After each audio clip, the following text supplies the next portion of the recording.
आपका कप्तान है वो इस टीम के ऊपर सबसे बड़ा बोझ है।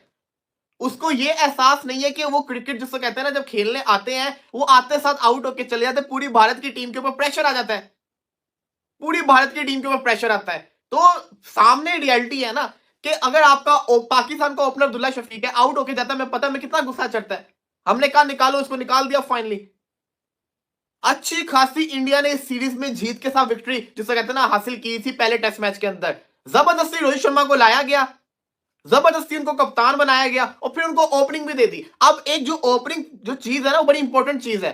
यही अगर राहुल ओपनिंग कर रहा होता तो डिफरेंट चीज होती। उस बेचारे का भी बेड़ा गर्क करवाया, वो अच्छा खासा ओपनिंग कर रहा था उसको भी हटा दिया।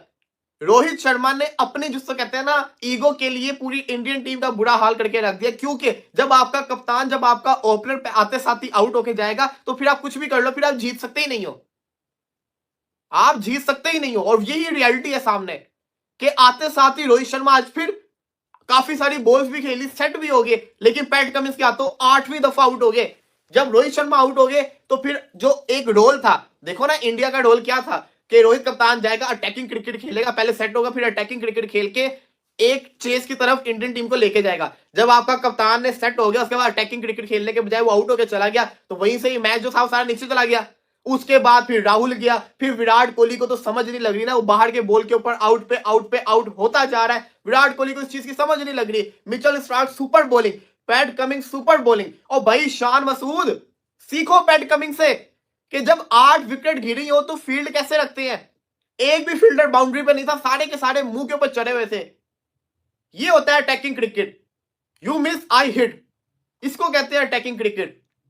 और फिर ऋषभ पंत को कोई बताए कि भाई तूने 100 बॉलें खेलनी है, अच्छा खासा तू खेल रहा है, क्या तुझे दिख नहीं रहा कि बाउंड्री के ऊपर फील्डर मौजूद है, क्यों छक्का मारने की कोशिश कर रहा है भाई। ये छक्के वाला मैच नहीं था, ये मैच बचाना था, ये मैच बचाना था। एक इंडिया का पूरी मैच कहता हूं कि पूरी बीजीटी के अंदर एक सिवाय बुमराह के सारी उसकी मेहनत इन्होंने जाया करके रख दी, सारी उसकी जिसको कहते हैं ना जो उसने जज्बा दिखाया, जो उसने इतनी विकेट्स ली, सारी उसकी मेहनत जाया करके रख दी इन लोगों ने। अकेला फाइट करता हुआ नजर आया बॉलिंग के अंदर, हर प्लेयर ने। नीतीश कुमार रेड्डी आते साथ आउट हो गया, जडेजा कर क्या रहा है, फिर वाशिंगटन सुंदर, अब उसको मैं क्या ही बोलूं, टेल को जिसको कहते हैं ना उसके साथ खेली नहीं। इंडिया ने वो अप्रोच दिखाई नहीं, negative mindset, negative approach, negative tactics, और उसके बाद कुछ रेकलेस शॉट्स, बिल्कुल फजूल किस्म की शॉट्स जिसकी कोई ज़रूरत नहीं थी, वो खेल के ये आउट हुए। और मैंने ये ट्विटर पे डाला है कि हाँ जी बताइए आपके क्या ख्याल है, is the third umpire's decision right और wrong regarding the dismissal of Jaiswal. Polling का मैंने वहाँ पे ऑप्शन दिया था, तो वहाँ पे भाई 25% कह रहे हैं जी डिसीजन ठीक था, 75% कह रहे हैं कि डिसीजन रॉन्ग है। देखो अगर आप बॉल की डायरेक्शन देखो वो तो चेंज हुई है, वो तो नज़र आ रही है सीधी सीधी कि हाँ जी वो जिस लाइन पे जा रही थी वो तो चेंज हुई है, लेकिन स्निको मीटर पे कुछ भी दिखा नहीं है अंपायर को। तो अब जो हम क्रिकेट देखते हैं इतने अरसे से, तो उसमें यही होता है कि अगर ऑन फील्ड अंपायर का जो डिसीजन होता है वो कहीं ना कहीं थोड़ा सा उसी की तरफ ही जाना चाहिए कि अगर आपको कंक्रीट किस्म का एविडेंस नहीं मिला, लेकिन अगर आप उसको स्निकोमीटर पे कुछ ढूंढ रहे हैं मतलब कुछ नहीं दिखा, हाँ लेकिन नेकेड आई से देख रहे हैं तो बिल्कुल बॉल जो है उसने अपनी डायरेक्शन चेंज की है।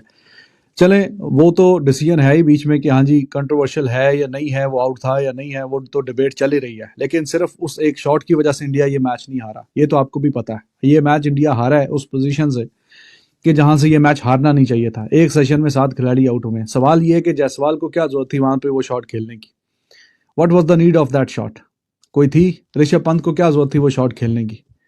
विराट कोहली जब आउट हुआ उससे पहले बिल्कुल जो ब्रेक थी लंच की, उससे 1 ओवर पहले उसको क्या जरूरत थी कवर ड्राइव खेलने की? पूरे मैच में तो आप लोगों ने कोई सही कवर ड्राइव खेली नहीं। जब मौका, जब आपने सोच लिया और अप्रोच बना लिया आपने कि ये मैच आपने ड्रॉ खेलना है कि नहीं, जब आप इस तरह की थिंकिंग के साथ पहले पूरा दिन ही ऑलमोस्ट बैटिंग की है, वो तो आते ही आउट हो गए 2-4 ओवरों के अंदर अंदर, पूरी आपने जो पूरे दिन की प्लानिंग ये की थी कि हमने ये मैच ड्रॉ खेलना है, तो जब आपने ये प्लानिंग की थी तो फिर उस पर आप स्टिक क्यों नहीं किया आपने?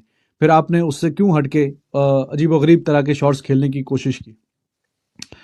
आपके जो प्लेयर्स कुछ तो चलो ठीक है रोकते हुए डिफेंड करते हुए एंड पे कहीं ना कहीं आउट हो गए, लेकिन सवाल ये है कि जब आपने as a team as a unit कहीं ना कहीं ये अप्रोच ये सोच ये लेके आप उतरे थे कि हाँ जी भाईजान आपने ये मैच जो है यहाँ से अब ड्रॉ खेल के जाना है और सिडनी वाले मैच में जाके हमने वो मैच जीत के कहीं ना कहीं सीरीज अपने नाम करने की कोशिश करेंगे, वो मैच जीतने की कोशिश करेंगे। तो भाईजान फिर आपने बीच में सवाल ये पैदा होता है कि आपको क्या जरूरत पड़ी थी कि इस तरह की शॉट खेलने की। ऋषभ पंत को अगर वो वहां पे छक्का भी लग जाता तो ऋषभ पंत को क्या कितना मतलब उसका क्या फायदा क्या होता। यहाँ पे तो हीरो बनने का ये चांस था जो हम टीवी पे बात कर रहे थे जब हम आए थे कि जायसवाल यहाँ पे गेंदे खेले, वो कहीं ना कहीं सिंगल सिंगल अगर आते हैं तो ठीक है, वो करते कराते जो 35-40 रन का मैं 37 रन वो करे 100 वो करे 20-25 पे खेल रहा था ऋषभ पंत, करते कराते 50 रन और वो खेले। और बॉलें आपने खेलनी है कि किस तरह की बॉलें आप कितनी ज्यादा से ज्यादा खेल सकते हैं। आधी पिच पे ठप्पा लगा हुआ है, पीछे फील्डर खड़े हुए हैं, वहां पे बिल्कुल एकदम जनाब मुंह में पानी आ गया, हाँ हाँ ये तो बॉल आ गई है चौके वाली छक्के वाली। तो कई दफा हमने देखा है जो आपकी अच्छी और स्ट्रांग शॉट है वो भी हवा में खड़ी हो जाती है। वो गेंद हवा में खड़ी हो गई और वही विकेट जिसका इंतजार था ऑस्ट्रेलिया को, पुश बीच वाला पूरा सेशन जिसका वो इंतजार कर रहे थे, कोई हमें विकेट मिले हल्की सी कोई थोड़ी सी विंडो कोई light at the end of the tunnel हमें थोड़ा सा दिखे और वो विकेट उनको मिला and then they started sniffing victory and at the end of the day they got the victory. जब आप अच्छे सेट होके खेल रहे हो, अच्छा अपने मिजाज से हटके खेल रहे हो तो टीम के लिए खेल लो ना अपने मिजाज से हटके। वो तो फिर रवि शास्त्री वो सुनील गावस्कर को जो पिछली इनिंग्स में बोला था वो बात तो ठीक है, क्योंकि मेरी ऐसी आदत नहीं है खेलने की, मेरा ऐसा मिजाज नहीं है खेलने का। तो आपका मिजाज तो डिक्टेट नहीं करेगा ना कि आप जिस पोजीशन में है आपको उस पोजीशन के मुताबिक खेलना चाहिए। आपका क्या ख्याल है, ये वाशिंगटन सुंदर वो चौका छक्का नहीं मार सकता? क्या उसमें सलाहियत नहीं है चौका छक्का मारने वाली? अगर उसने पहली बारी में 30 के स्ट्राइक रेट से 50 किया तो वो पागल है? उसका नहीं दिल करता कि वो चौका मारे छक्का मारे? अभी भी वो नॉट आउट रहा है, हालांकि एंड पे जब 2-3 विकेटें रह गई थी मेरी ये सोच और अप्रोच थी कि उसको ओवर की 3-4 बॉल्स खुद खेलनी चाहिए थी और एक आधा बॉल अगर जरूरत पड़े तो वो दूसरा आकाशदीप खेले, बुमराह खेले और वो खेले। और ये अच्छा खेल रहा था, अच्छे कॉन्फिडेंस से खेल रहा था, इसको ज्यादा बॉल्स खेलनी चाहिए थी। आज भी इसने एंड पे कहीं ना कहीं थोड़ा सा ये मिस्टेक हुई है कि he should have played 3-4 balls और आखिरी पांचवी छठी बॉल पे सिंगल लेने की कोशिश करता। आज इंडिया की थोड़ी सी बॉडी लैंग्वेज जो थी वो ड्रॉ की तरफ जा रही थी। आप ऋषभ पंत की बैटिंग उठाकर देखें, उन्होंने 104 बॉलों के ऊपर 30 रन किए हैं, अगरचे फिर ऑकवर्ड शॉट मार के वो आउट हो गए। बट उससे पहले की सारा देखें, उन्होंने सेशन जैसा गुजारा 28 की स्ट्राइक रेट के साथ। ऋषभ पंत टेस्ट के अंदर नहीं खेलते हैं, मगर जहां पर वो खेले 104 बॉल्स खेली, सिर्फ 30 रन किए, सिर्फ 2 चौके लगाए और जो कैच हुआ वो बाउंड्री पे जाके हुआ भी ट्रेविस हेड की बॉल के ऊपर। उसके बाद ट्रेविस हेड ने जो सेलिब्रेशन की है शायद उसके ऊपर एक वही बता पाएंगे कि उन्होंने इस तरह का सेलिब्रेट क्यों किया था। बट जायसवाल ने 208 बालें खेली हैं, मतलब कितने ओवर बनते हैं, लगभग कुछ 40 के करीब करीब ओवर बन जाते हैं, इन्होंने खेले हैं और 104 बॉल खेली हैं पंत ने। तो कुल मिला के इन दोनों ने ठीक ठाक किस्म का डक्का लगाया ज़रूर था। उनका स्ट्राइक रेट जायसवाल का 40 का है, 8 चौके उन्होंने लगाए हैं। मगर मैंने कल जो व्लॉग किया था कि इंडिया के 3 बल्लेबाजों में से एक का सो होना ज़रूरी है, वो रोहित शर्मा, विराट कोहली और पंत, क्योंकि तीनों थोड़े से ऑफ कलर नज़र आ रहे हैं। इन तीनों का सो आने का मतलब है कि एक बोनस पॉइंट था। और इंडिया के लिए बैट ये रहा कि Nitish Kumar Reddy early on out हो गए। अगर वो थोड़ा सा स्टैंड कर लेते, उस वक्त जायसवाल भी खड़े थे, शायद कहानी थोड़ी डिफरेंट हो जाती। मगर नीतीश कुमार रेड्डी के बाद मुश्किल लगा कि अब इंडिया कहीं पर टिक पाए और फिर ऑस्ट्रेलिया का अटैक होता है, जिस तरह की फील्डिंग सेट वो करते हैं, तो इंडिया का बचना नामुमकिन टाइप दिख रहा था। मुझे लगता है जायसवाल एक टर्निंग पॉइंट ज़रूर साबित हुआ, मगर उससे बड़ा भी टर्निंग पॉइंट जो अगर क्रिकेट पर्सपेक्टिव में देखा जाए तो नीतीश कुमार रेड्डी का जल्द आउट होना था। अगर वो थोड़ा सा स्टे कर जाते तो कहानी बदल सकती थी। मगर ओवरऑल पूरा की पूरी टेस्ट सीरीज वो बहुत अच्छा खेले हैं। बैटिंग पर्सपेक्टिव में जायसवाल, नीतीश कुमार रेड्डी, अगर तक रेड्डी बॉलिंग में बॉर्डर ट्रॉफी में कुछ इंप्रेस नहीं कर पाए, मगर बैटिंग उनकी ओवरऑल अच्छी रही, पहले से वो भी किया और एक अच्छी मतलब पर्सपेक्टिव टीम इंडिया को मिली है। मगर जायसवाल इनके ऊपर पहले भी उम्मीद थी और इस बॉर्डर ट्रॉफी में एक जायसवाल वो बल्लेबाज हैं जिनके ऊपर पहले भी बात हो रही थी और उन्होंने वैसा कर भी दिखाया था। अदरवाइज शुभमन गिल तो खैर इस मैच में उन्होंने खिलाया नहीं है। उसके अलावा ऋषभ पंत के ऊपर बात होती रही है, विराट कोहली के ऊपर बात होती रही, मगर विराट कोहली अपने कद से छोटा खेले हैं इसके अंदर। बट मुझे एक चीज़ की समझ नहीं आ रही, इंडिया 3 ऑलराउंडर्स के साथ टेस्ट में उतर रहा है। जडेजा भी है, वाशिंगटन सुंदर भी है, नीतीश कुमार रेड्डी भी है। रेड्डी को खैर मैं कहूँगा कि वो मतलब बनते हैं इंडिया के टेस्ट स्क्वाड के अंदर, इवन कि एशिया के अंदर भी खेले तो ऐसे बेटर खिलाए जा सकते हैं। और मुझे लगता है कि अब शायद रोहित शर्मा, विराट कोहली में से किसी एक या दोनों के रिटायरमेंट का वक्त भी इंडिया के टेस्ट पर्सपेक्टिव में हो चुका हुआ है। बट पॉइंट इज कि नीतीश कुमार रेड्डी कोई भी मोर्चा संभाल सकते हैं, इनमें से किसी भी एक पोजीशन के ऊपर खेल सकते हैं। बट मुझे लगता है कि शायद लोअर मिडिल ऑर्डर उनका बेहतर पोजीशन रहेगी। आई डोंट नो कि सब कॉन्टिनेंट के टर्निंग ट्रैक के ऊपर वो किस पोजीशन पे ज़्यादा बेहतर खेल सकेंगे, क्योंकि वहाँ पे टर्निंग ट्रैक होगा 6-7वें नंबर पे, जहाँ पे आके ये बैटिंग करते हैं 8वें नंबर के ऊपर। यहाँ फास्ट ट्रैक है, यहाँ पर शायद बॉल उतना नया नहीं होता, बैटिंग करना कदरे आसान है शायद, मगर सब कॉन्टिनेंट के ऊपर टर्निंग ट्रैक के ऊपर वो किस पोजीशन पे बैटिंग करेंगे। बट उनके पास एक पक्का बैट्समैन ज़रूर है। अभी शुभमन गिल बाहर बैठे हुए हैं और इसके अलावा भी बहुत से बल्लेबाज उनके हैं जो स्क्वाड के अंदर भी नहीं है। और मुझे लगता है ये 2 बल्लेबाज अगर रिटायर हो भी जाते हैं, रोहित शर्मा और विराट कोहली, तब भी उनके पास पीछे बैट्समैन तो बहुत पड़े हुए हैं। बट पॉइंट इस के ये सोच जो गंभीर की है कि ऑलराउंडर्स के साथ मैदान में उतरा जाए, ये सोच ठीक है। मुझे लगता है कि टेस्ट के अंदर एक ही ऑलराउंडर होता है, वो फिर अच्छा ऑलराउंडर होता है। नो डाउट जडेजा एक अच्छे ऑलराउंडर हैं। बैटिंग उनकी लगातार काफ़ी इनिंग से अच्छे रन्स नहीं किए थे, मगर पिछली इनिंग थोड़ी बेहतर खेली थी। आज की इनिंग में वो फिर रन नहीं कर पाए। बट पॉइंट इस के वाशिंगटन सुंदर, जडेजा, इन दोनों में से शायद एक बेहतर नहीं था और एक अब परमानेंट बैट्समैन के साथ आते हैं, लाइक शुभमन गिल बाहर बैठे हुए हैं। कहाँ वाशिंगटन सुंदर बैटिंग करेंगे? अच्छा, पिछली इनिंग अच्छी खेली है, बट पॉइंट इस के पैट कमिंस ने 40+ रन किए हैं। अगर फर्ज किया तो क्या उनको बैट्समैन कंसीडर किया जाए या ऑलराउंडर कंसीडर किया जाए? शायद उनको बहुत से लोग ऑलराउंडर मानते भी होंगे। पाकिस्तान के खिलाफ भी पहले वनडे मैच में उन्होंने जीत दिलाई थी। बट पॉइंट इस कि वो बेसिकली अब फास्ट बॉलर हैं, आप उनकी उम्मीद नहीं रख सकते कि वो रन करेंगे।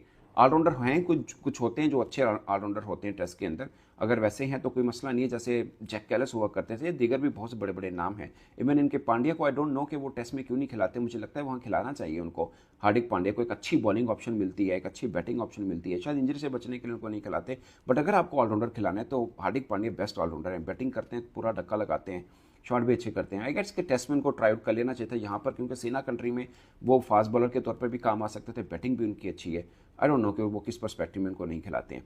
बट अगर आपको ऑलराउंडर खिलाना है तो फिर पक्का ऑलराउंडर हो। आप वाशिंगटन सुंदर पे बहुत ज़्यादा उम्मीद नहीं लगा सकते। इवन रविंद्र जडेजा एक अच्छे ऑलराउंडर हैं, रैंकिंग में भी बेहतर है, बट वो बॉलिंग बेसिकली ऑलराउंडर है, बैटिंग नहीं है। आप 3 ऑलराउंडर खिला रहे हैं और तीनों में से एक बैटिंग ऑलराउंडर है लाइक नीतीश कुमार रेड्डी, बाकी 2 बॉलिंग ऑलराउंडर है। उस दोनों में से एक को ड्रॉप करके आप शुभमन गिल के साथ जा सकते थे। ये जैसे कहते हैं ना, शर्मनाक हार, बिल्कुल वही हार हुई है इंडिया की आज, एकदम शर्मनाक हार।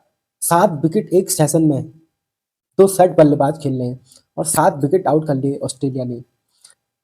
ऋषभ पंत और यशस्वी जायसवाल सेट बैट्समैन थे। ऋषभ पंत को क्या शॉट थी, अगर आपने सोच ही लिया था कि इस मैच को ड्रॉ करना है तो वो शॉट मारने की क्या जरूरत थी? पीछे फील्डर होने के बाद भी ऋषभ पंत ने क्यों मारा? या तो पहले से वैसे खेलता तो इतना आता, या तो जीतते या हारते। ड्रॉ करने की पहले सोचा, पर एकदम से आक्रामक हो गए। बहुत ही बेकार किस्म की बल्लेबाजी।